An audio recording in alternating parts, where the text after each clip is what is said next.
Bienvenidos a una edición más de Temas y Debates con Ricardo Sosa, que se transmite de lunes a viernes de 7 a 8 de la noche y su retransmisión de 1 a 2 de la tarde. En esta ocasión me acompaña el licenciado Juan José Martel, quien es secretario general del partido político Cambio Democrático y diputado por la Asamblea Legislativa por el mismo partido político Cambio Democrático. Diputado, bienvenido, gracias por aceptar mi invitación. Un gran gusto, Ricardo, estar por primera vez aquí en tu programa, en este canal, a la orden para que platiquemos. Diputado, ¿cómo va el trabajo legislativo? Se está cumpliendo ya prácticamente el cierre del año 2019, estamos llegando a un periodo de año y medio de la gestión del mandato del voto para su gestión en la Asamblea Legislativa, y cómo ha sido este trabajo hasta este momento. Bueno, efectivamente, Ricardo, estamos llegando al final del año, que coincide ya con los tiempos en que la actual legislatura de la Asamblea Legislativa está llegando a la mitad de su periodo de 3 años. Ha sido noticia reciente el pacto que habían hecho al principio, el protocolo de entendimiento, pues al final se cumplió y el diputado Mario Ponce asumió la presidencia de la Asamblea Legislativa. Entonces tenemos, por decirlo de algún modo, una nueva administración, una nueva cabeza al frente del órgano legislativo, que creo que tiene factores positivos. La Asamblea Legislativa, si bien, Ricardo, es un órgano independiente con sus propias funciones, pero en el sistema democrático de 3 órganos principales del Estado, necesita tener una muy buena relación con el Ejecutivo y con el Judicial. Y especialmente con el Ejecutivo, ya que muchas de las propuestas del Ejecutivo tienen que pasar por la Asamblea Legislativa. Y todo lo que la Asamblea aprueba va también a sanción del presidente de la República. En ese sentido, mantener una buena comunicación entre órganos del Estado, respetándose sus funciones, respetándose sus espacios, es algo positivo para el país. En el periodo anterior, en el primer periodo, hubo demasiado conflicto entre el gobierno de Nayib Bukele, que tomó posesión en junio pasado, y el presidente de la anterior de la Asamblea Legislativa, el diputado Norman Quijano. Y esa conflictividad innecesaria, a mi juicio, más dado por un carácter muy propio del anterior presidente, estaba dañando fuertemente la relación entre ambos órganos de Estado, pero no solo eso, había comenzado a afectar al país.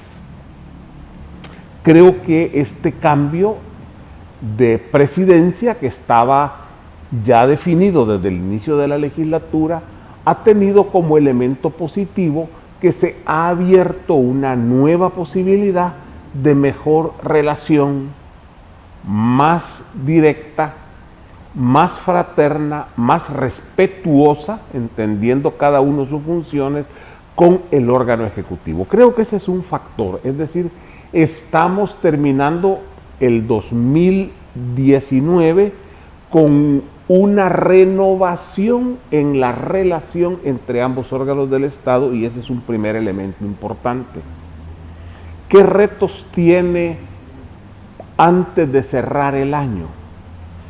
Yo diría que el reto fundamental es el presupuesto general de la Nación 2020. Todo presupuesto tiene que ser discutido en la Asamblea. Las dudas de los distintos grupos parlamentarios y de los diputados están a flote. No nos olvidemos que vivimos un nuevo periodo de más transparencia. En el pasado, los presupuestos generales de la nación eran cosas secas y secretas, que apenas conocían los diputados en la Asamblea Legislativa, que solo medio pasaban por la Comisión de Hacienda como un mero formalismo y los diputados aprobaban sin mayor reserva lo que decía el presidente de la República, en que la discrecionalidad que tenía el órgano ejecutivo para mover entre partidas el dinero era increíble, era casi ilimitada. Por lo tanto, no importaba cuánto dinero le aprobaran a agricultura o le aprobaran a salud o a educación, porque al final ellos movían los dineros de una cartera a otra sin ni siquiera consultar a la Asamblea Legislativa, y cuando se revisaba el presupuesto ejecutado por el órgano, valga la redundancia, ejecutivo, uno se enfrentaba con que no era ni la sombra de lo que se había aprobado el año anterior en la Asamblea Legislativa. Todo eso fue modificando, por un lado más transparencia, por otro lado las sentencias de la sala que también han contribuido a esto, y ahora estamos en una dinámica de mayor participación. ¿Cuál es entonces el reto que tiene la Asamblea, pero también el Ejecutivo? Que se aclaren todas las dudas que por ahora existan de los diputados, que se avance en un acuerdo de manera que el presupuesto general de la nación pueda ser aprobado. Ya este mes es difícil, pero sí el próximo mes. Creo que algo que es conveniente para el país es que tengamos aprobado el presupuesto antes de que termine el año. Eso es fundamental para la credibilidad del país, para eliminar cualquier riesgo de inseguridad jurídica, para eliminar riesgos también de inseguridad política y para potenciar el clima de crecimiento económico y el clima de negocios en el país. Para ello, el prerequisito debe de abrirse la más amplia comunicación entre la Asamblea Legislativa y el órgano ejecutivo para lograrlo. Y hasta este momento, te diré, Ricardo, creo que el gobierno tiene la disposición de hacerlo. Lo ha dicho el ministro de Hacienda: las veces que sea necesario voy a ir. En algunos casos incluso ha llegado acompañada de la coordinadora, no sé si secretaría o coordinación, la comisionada que maneja la relación del gabinete. En ese sentido, creo que entre ambos, que tienen mucha capacidad, tanto el ministro como Carolina Recinos, están con la plena disposición de ir a la Asamblea las veces que sea necesaria, aclarar las dudas. Entonces, lo importante es que los distintos grupos parlamentarios pongan sus dudas sobre la mesa. ¿Qué lógica hay, diputados, sobre el plan control territorial? Primero debería ser aprobado el presupuesto general de la nación y posterior el plan territorial, o puede existir, debido a la premura del Ejecutivo en resolver también algunos aspectos de financiamiento de la fase 1, 2 y 3 del plan control territorial. ¿Cómo lo están viendo ustedes dentro de la Asamblea? Bueno, en este momento no hay una visión uniforme, como digamos la Asamblea lo ve de este modo. Lo que hay son distintas visiones de cada uno de los grupos parlamentarios, o sea, de los partidos políticos que integran la Asamblea Legislativa. Tomemos en cuenta que estamos hablando de un plan que no es de corto plazo, que tiene varias fases de desarrollo en su implementación y que por lo tanto se requiere de tener una perspectiva de mediano plazo también para entenderlo. Creo que el plan empezó bien, empezó por donde debía comenzar, que era desplegando a los cuerpos de seguridad y al ejército en puntos claves del territorio con el objeto de enfrentar el problema más acuciante que tenía el país, que son los asesinatos. Los asesinatos no son el único problema que tenemos como consecuencia de la delincuencia, pero es quizás el más importante, porque una vida humana no tiene precio, y la vida no es cola de garrobo, ¿verdad? No retoña. En ese sentido, el haber logrado en un tiempo corto una reducción sustantiva del número de asesinatos es un alivio y es una demostración, es un mensaje que el problema puede resolverse y que si le ponemos interés tiene salida. Y eso creo que es lo más importante. ¿Qué es lo que sucede? Que todo plan, cuando se enfrenta a problemas complejos, los planes son complejos. Hay un ejemplo que yo pongo bastante a menudo. Es como una enfermedad que cuando empieza uno se la puede curar fácilmente. Pero si uno deja que la enfermedad avance, no toma la medicina adecuada, no sigue el tratamiento, y pasan los años y los años y los años, y las décadas en este caso, la enfermedad se apodera del cuerpo. Entonces, si yo me quiero curar y voy al médico, el médico me va a decir, usted necesita un tratamiento de largo plazo. Un tratamiento que por rato va a ser complejo y le va a doler. Y además un tratamiento caro. Así es que vaya vendiendo ya el terrenito o saque los ahorritos, porque si se quiere curar, va a tener que pagar eso. Así es el tema de la seguridad. Son varias fases y cada una requiere de recursos y cada una tiene tratamientos que en algunos casos van a ser dolorosos.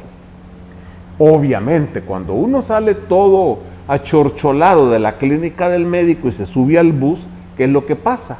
Se encuentra con aquellos señores que venden unas grandes tiras de pastillas, ¿verdad? Y le dice, mire, aquí tengo las pastillas para los callos, los juanetes, acolochan el pelo, si tiene hongos se los quitan, le resuelve el hígado, le limpia el páncreas y sirven para todo. Entonces uno le dice, mire, fíjese que yo tengo este problema, vengo donde el médico y me dijo esto. No, hombre, ¿qué saben los médicos? Mire, aquí está la pastilla, esta es la solución. Va a comprar usted $1, se la voy a dejar a 3 por una cora y usted en menos de 15 días va a estar sano, sanote. Y la gente se compra la pastilla de almidón y cree que se va a curar. Eso nos ha pasado con problemas como la delincuencia. Es fácil proponer soluciones de corto plazo y baratas que no resuelven el problema. Al contrario, el problema se nos fue agravando año con año, día con día. Ahora se ha comenzado a enfrentar. Vamos a una segunda fase, según el plan. Digo vamos no porque sea del gobierno, sino porque somos parte del país y es un plan que debe de ser de país. En esta segunda fase es la prevención, es las oportunidades para los jóvenes. Y eso requiere recursos que no tenemos. Ese plan requiere unos 158 millones de dólares, de los cuales no tenemos todo el dinero, faltan 91 millones. Pero hay disposición de la banca internacional de proporcionarlos a través de un crédito blando. Y por lo tanto tiene que entrar a la primera fase de aprobación en la Asamblea Legislativa. Pero ¿qué es lo que pasa? Ya comenzaron a poner los peros. Y están atrasando, a mi juicio, de manera innecesaria la aprobación de ese primer crédito. Pero hay un segundo crédito como resultado de la tercera fase, que es la necesidad de equipar adecuadamente a la Policía Nacional Civil. Tú vas a la Asamblea, Ricardo, y te encuentras que todos los diputados, cuando se refieren a los policías, los héroes, los hombres que nos salvan la vida, los hombres que nos protegen, los hombres que nos cuidan. Ah, pues hoy ya llegó el momento de hacer realidad ese mensaje. Ya ha llegado el momento de decir, bueno, señores, amores son hechos y no palabras. Por lo tanto, tenemos que dotar a la policía de los recursos, no solo de zapatos, uniformes, sino del armamento adecuado, de los sistemas de comunicación adecuados, de los medios de transportes adecuados, etc. Y eso cuesta también dinero. Un poco más de 108 millones de dólares que no tenemos. ¿Por qué? Porque somos un país de bajo crecimiento económico, somos un país dolarizado que ni siquiera podemos hacer movimientos de política monetaria, como para decir podemos recuperar una parte y después recuperamos el déficit fiscal, no podemos. En ese sentido, hay que entrarle a este segundo crédito. También se han comenzado a poner los peros, que ya estamos llegando arriba del 60% de endeudamiento en relación al PIB. Es cierto, pero ¿quién se ha endeudado? Es decir, los anteriores gobiernos endeudaron este país de manera irracional y ahora que se está tratando de hacer bien las cosas, estamos comenzando a enfrentar estos problemas. Si en este momento al nuevo gobierno prácticamente no se le ha aprobado nada. Ellos dicen que ya van 2.000 millones. ¿De dónde? Si todos son créditos que ya se habían aprobado en el pasado, que se le aprobaron al anterior gobierno, con la esperanza que o ganaba Arena o ganaba el FMLN. Pero resulta que en febrero la gente tomó una decisión diferente. En ese sentido, lo que está llegando son ya dineros comprometidos para proyectos concretos. La banca internacional presta dinero sobre la base de proyectos concretos. No presta sobre, mire, fíjese que presta para hacer, no sé para qué lo voy a ocupar, para consumo, no prestan para eso. En ese sentido creo que se debe de tener una perspectiva patriótica, una perspectiva de mediano plazo, tomar en cuenta que cada vida que se pierde es irrecuperable y es valiosa, que tenemos que enfrentar otro tipo de problemas delincuenciales como es la extorsión, las desapariciones, los desplazamientos forzados, que son también otras de las consecuencias. Y además de eso, el narcomenudeo que estamos viendo en muchas de las colonias populares, para poner otro ejemplo que tenemos que entrar a combatir. Por lo tanto, se ha comenzado, hay un pequeño alivio y creo que ese debería de ser el mejor mensaje para los legisladores. Darse cuenta que por primera vez en décadas hay un plan que ya ha producido un resultado concreto. Diputado, ustedes desarrollaron una alianza electoral con el candidato Nayib Bukele, ahora presidente de la República. Ya como presidente constitucional del 1 de junio hasta la fecha, ¿ustedes están satisfechos con el Plan Control Territorial, con esa alianza política que continuó después con la llegada a él del Ejecutivo? ¿Cuál es su reacción en cuanto a los logros, los avances y las estadísticas que por el momento avalan su gestión? Sí. Nosotros con el presidente Bukele hicimos una alianza política de naturaleza programática. Nosotros no le estuvimos pidiendo puestos de gobierno ni otras cosas. Le dijimos, estas son nuestras ideas que deben de implementarse en el país. Cuando hablamos del tema de la delincuencia, una de las cosas que nosotros señalamos, Ricardo, era la necesidad de enfrentar de manera integral y seria el combate a la delincuencia. Ya no se podía mantener el problema de la delincuencia en base a espectáculos mediáticos, como fueron los planes mano dura, supermano dura, mano amiga, etc. O en planes con negociaciones oscuras, como el caso de la tregua. Necesitábamos un plan integral de mediano plazo, en los términos que ya lo señalé hace un momento. Creo que eso se está haciendo. Por otro lado, uno de los compromisos que hicimos con él es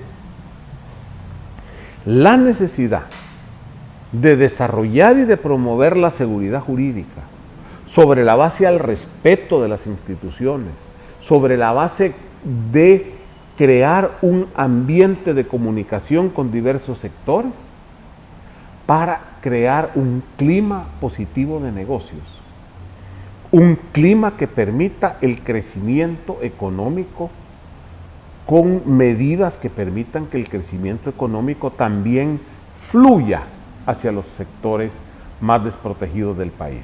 Porque no basta con crecer económicamente si el dinero no fluye. Por eso es que a uno le cuesta entender, por ejemplo, lo que pasó en Chile. En Chile había crecimiento económico, pero fluyó muy poco. Ahí tenemos las consecuencias.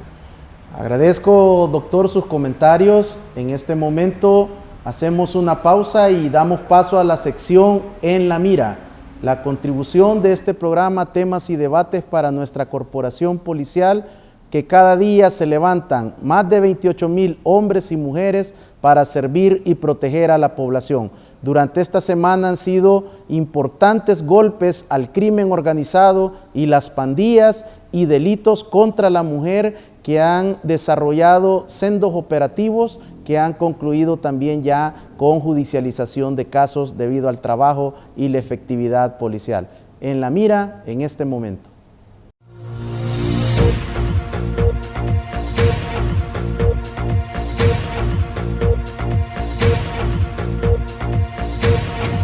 Policías de Investigaciones de la Delegación de San Miguel, apoyados por equipos de la Unidad Táctica Especializada Policial o Jaguares, arrestaron e intimaron a un total de 67 individuos acusados de homicidio, feminicidio agravado y tráfico de droga, además de otros crímenes.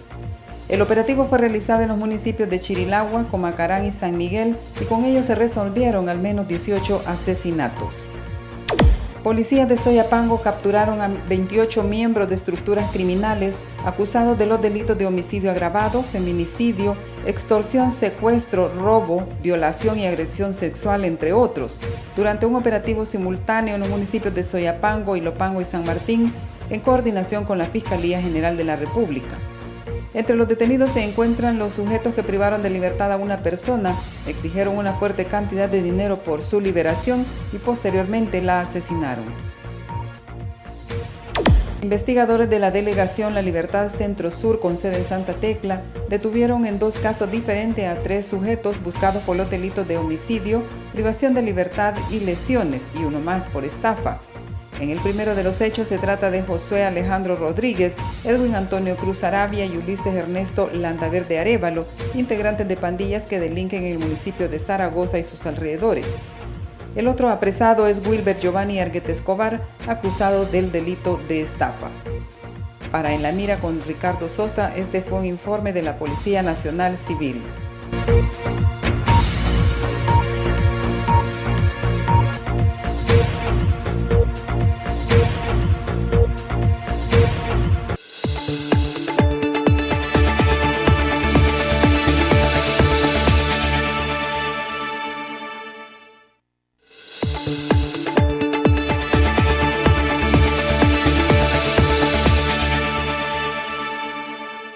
Continuamos en temas y debates con Ricardo Sosa, en esta oportunidad con el licenciado Juan José Martel, secretario general del partido político Cambio Democrático y diputado en la Asamblea Legislativa.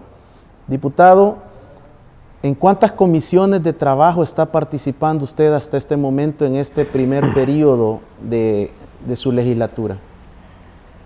Bueno, como soy un diputado solitario, el llanero solitito, hay que multiplicarse y hacer el mayor esfuerzo posible.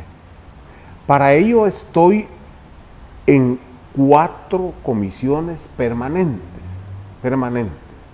que son la comisión política, que es donde se discuten los temas de trascendencia nacional, la comisión de Hacienda y especial del presupuesto, que es donde se ven todos los temas hacendarios que tienen que ver con los recursos públicos, incluyendo la aprobación del presupuesto, sus modificaciones, sus traslados de recursos, etc.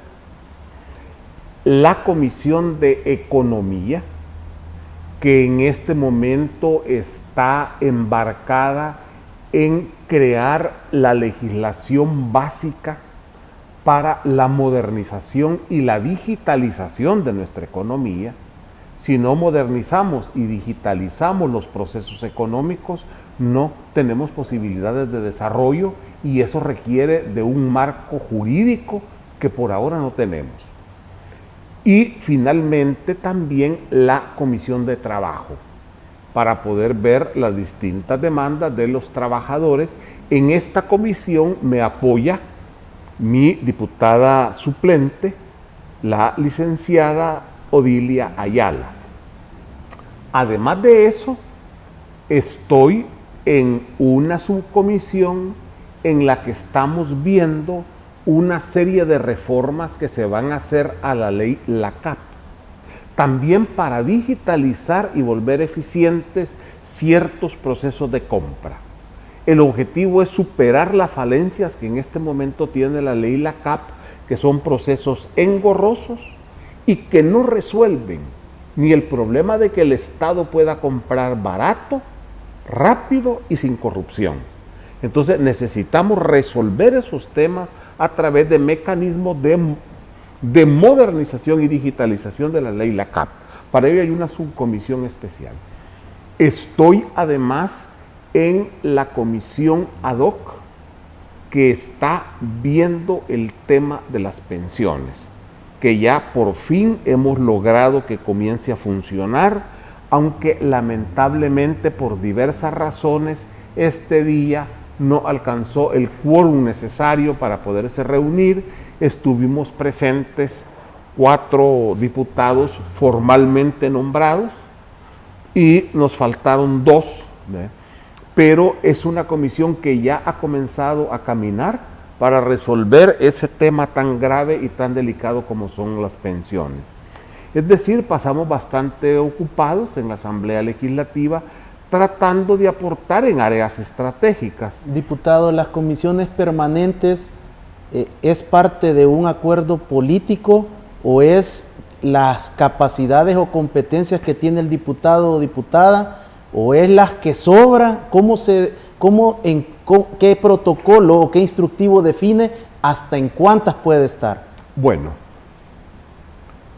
son en total 20 comisiones permanentes las que integra la Asamblea Legislativa. Adicional, subcomisiones, comisiones especiales, comisiones ad hoc. Cada grupo parlamentario tiene asignados espacios en cada una de las 20 comisiones permanentes. Y cada grupo parlamentario define, según las características y los perfiles de sus diputados, quiénes van a integrar esas comisiones. En mi caso, yo decidí que quería estar en aquellas comisiones que tuvieran que ver con los recursos públicos, con la economía y con los trabajadores, ¿eh? Entonces, ahí es donde entré a esa área, pero cada una de las fracciones de su pool de diputados, porque son grupos, define entonces cuál es el diputado más idóneo. Por ejemplo, hay diputados ya que tienen años de estar en algunas comisiones, tienen experiencia y ellos llegan. En algunos casos lo combinan con diputados que es su primer periodo, ¿ya? Y así van haciendo el juego para integrar las 20 comisiones que conforman de manera permanente la Asamblea. Pero no hay como decir, usted me llena este perfil, si quiere estar en tal comisión, sino que es una decisión que toman los grupos parlamentarios, que son los que mejor conocen el perfil de cada uno de sus diputados. ¿Y las presidencias? Esas son parte del acuerdo de protocolo inicial, del protocolo de entendimiento que se aprueba al iniciar cada legislatura. Cuando inicia cada legislatura hay un acuerdo entre las fracciones de cómo se debe de integrar la junta directiva, con qué correlación y con qué balance, a quién le correspondería la presidencia, las vicepresidencias, las secretarías, y también la directiva o la conducción de cada una de las comisiones, quien va a tener la presidencia, la relatoría, la secretaría. En esta ocasión, a principio de la legislatura, en realidad impusieron, a mi juicio, un protocolo de entendimiento los partidos Arena, PCN y PDC, sobre la base de que dijeron, miren, nosotros tres hemos ya llegado a este acuerdo, tenemos mayoría simple para aprobarlo porque es lo que se necesita y por lo tanto lo toman o lo dejan. Por eso el diputado no partidario y usted no presiden ninguna comisión. Nosotros no presidimos ninguna comisión, pero ojo, en mi caso personal no firmé ese protocolo de acuerdo. Porque me parece que el espíritu de la Asamblea Legislativa y en ese primer acto de arranque de organización interna debería de ser con el más amplio consenso posible. Pero ni siquiera me invitaron una vez a una reunión para decirme, mire, diputado, ¿y usted cree que puede asumir una secretaría, una relatoría de una comisión? Yo no esperaba junta directiva, pues ni me interesa la junta directiva, pero por lo menos un papel más protagónico en cada una de las comisiones. No, incluso me querían imponer comisiones en las que no quería estar. Al final, eso sí, exigí que se me respetara mi voluntad, logré estar en las comisiones en que debía estar. Me hubiera gustado, Ricardo, estar en una comisión que ya no pude porque chocaba con otra, que es la de seguridad pública.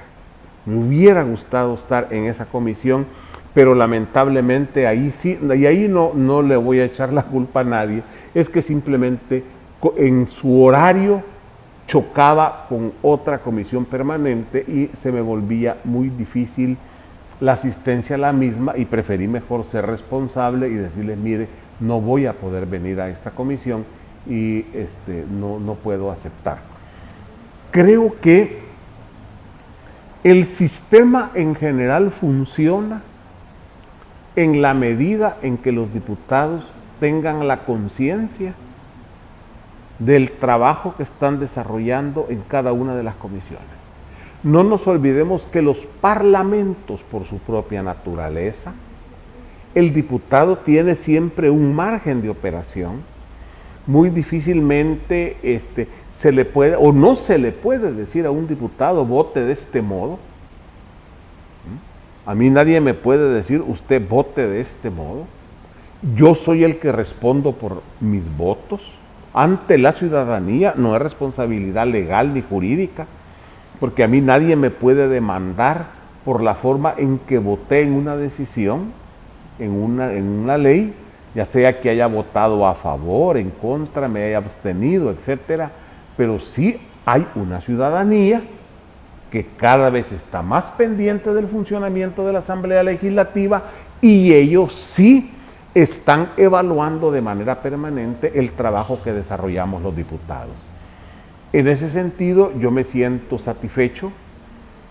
Creo que he mantenido una muy buena comunicación con mis electores, con la gente a nivel nacional. Yo agradezco a todos los ciudadanos que me dan ideas, que me escriben, que me dan consejos, que me regañan, que me felicitan, etcétera. Y ahora a través de las redes sociales eso es mucho más fluido,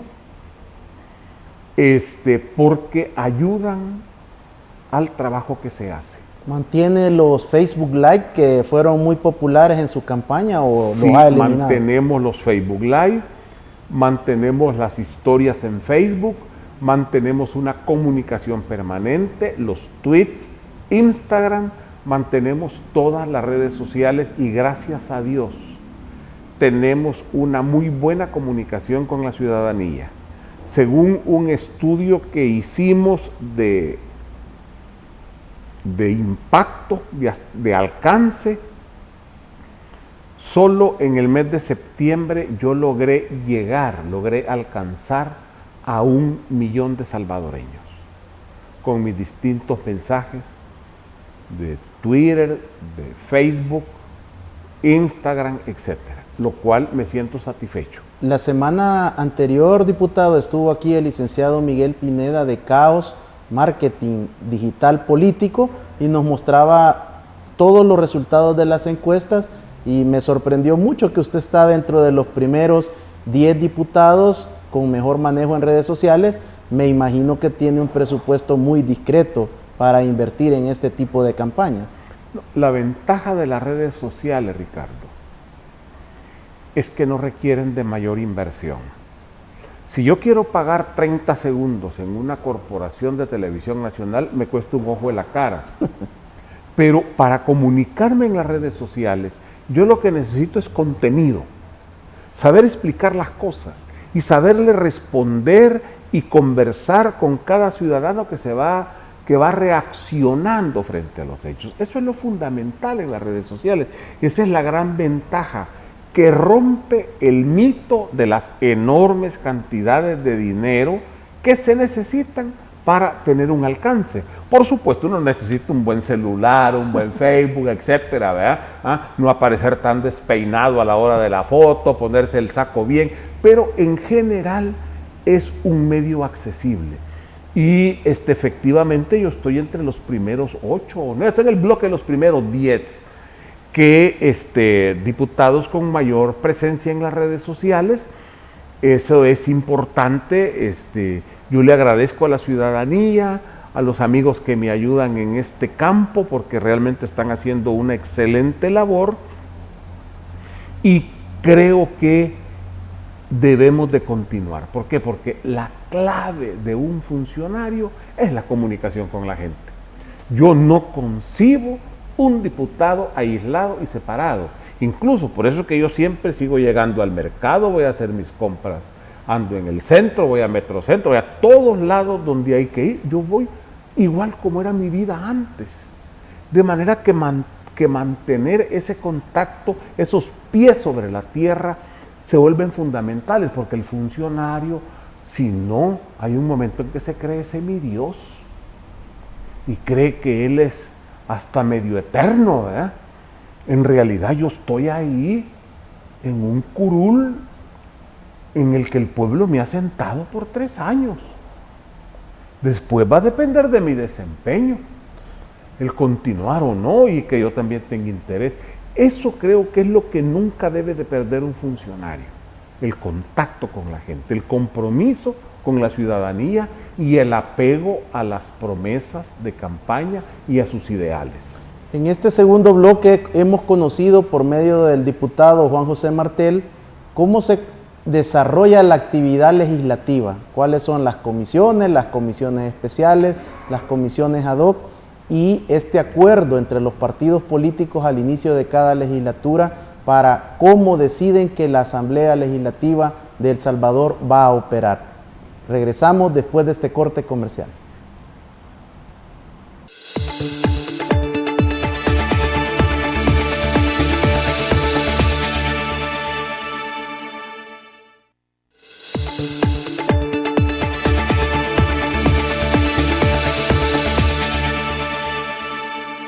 Continuamos temas y debates con Ricardo Sosa. Licenciado Juan José Martel, ayer fue un día donde Cambio Democrático tuvo muchos trending topics en redes sociales debido a una visita al Tribunal Supremo Electoral en la colonia Escalón. ¿Qué fue lo que sucedió?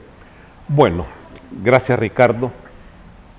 Nosotros estamos en el proceso de inscripción de Cambio Democrático. Ha sido del conocimiento público que nosotros fuimos cancelados en forma ilegal y arbitraria por el tribunal anterior, por la magistratura anterior, simplemente para tratar de evitar que el actual presidente de la República compitiera en las elecciones. Y nosotros hemos iniciado el proceso de inscribir nuevamente a Cambio Democrático.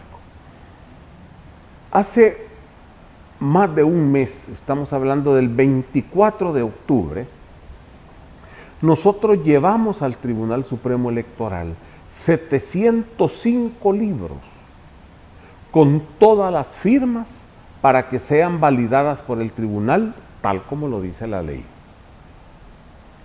Entregamos los libros, pero nosotros hemos visto una displicencia, una lentitud en el Tribunal Supremo Electoral frente a los libros que deben de ser revisados de cambio democrático.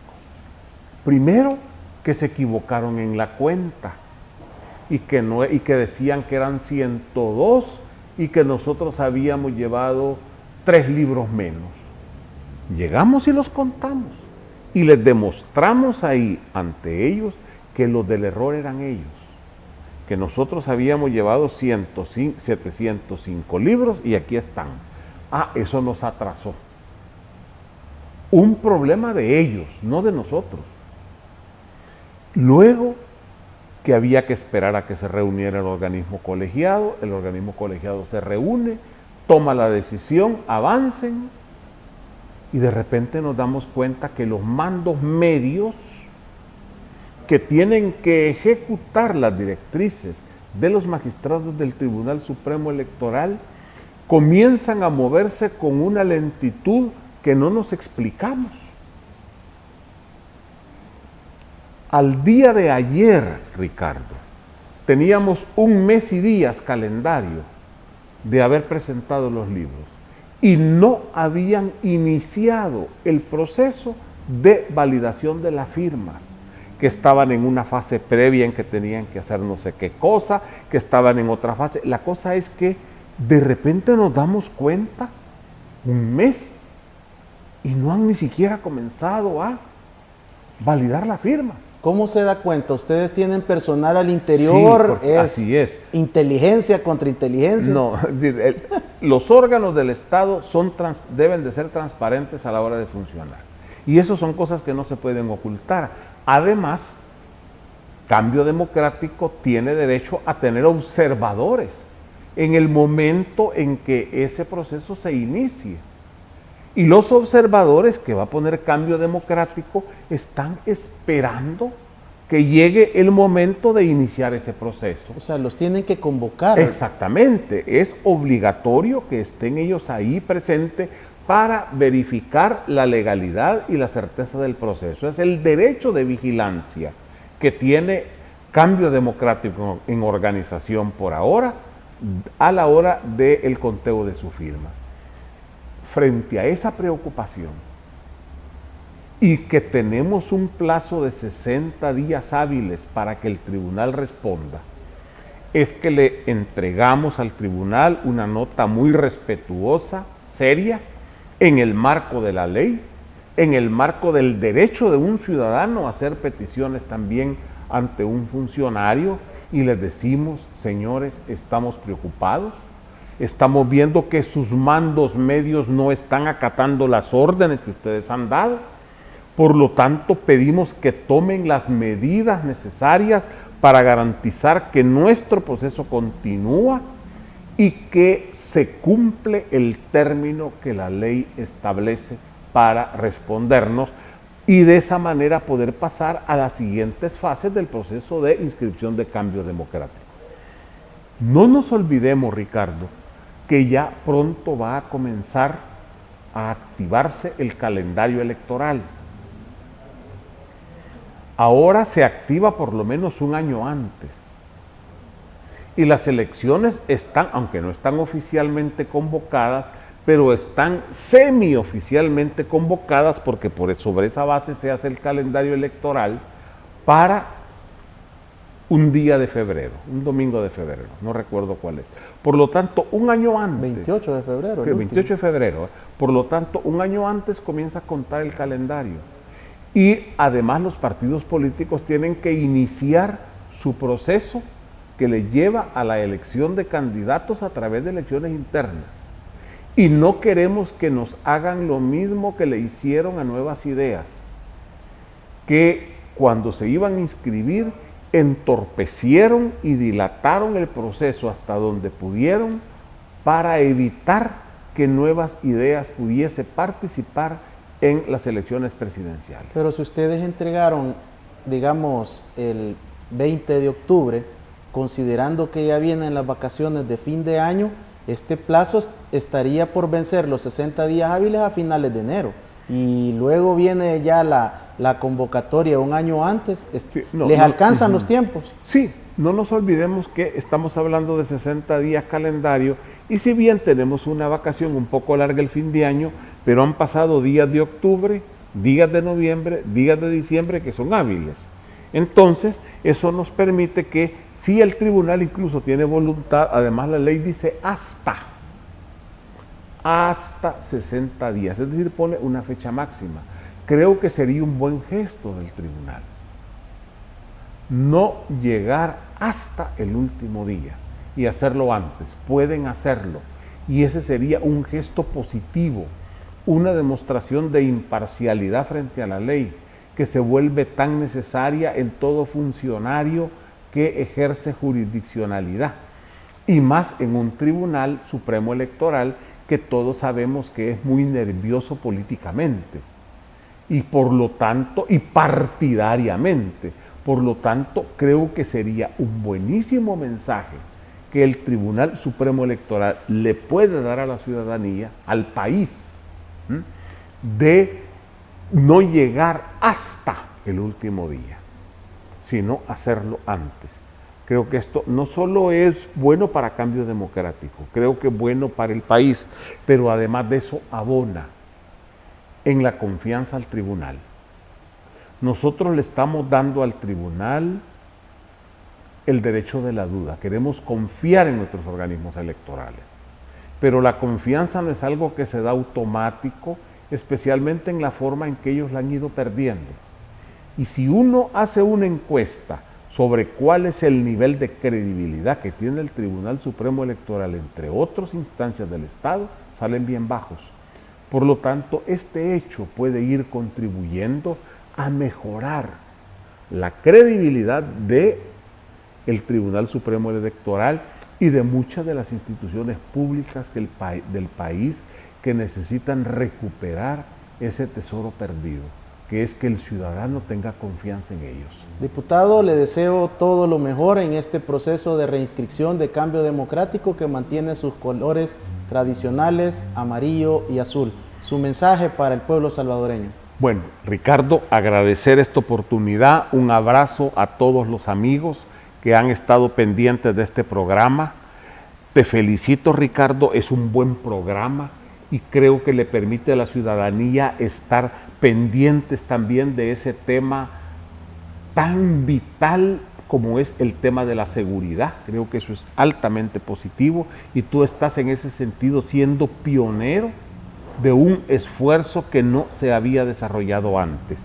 Quiero agradecer a todos los amigos que me apoyan en las redes sociales, quiero agradecer a todos los amigos de Cambio Democrático, a nuestra militancia, a nuestra Comisión Política de Cambio Democrático, su Consejo Nacional, sus fundadores, las estructuras que tenemos en el territorio, nuestros amigos en distintos departamentos que están pendientes y que están activos.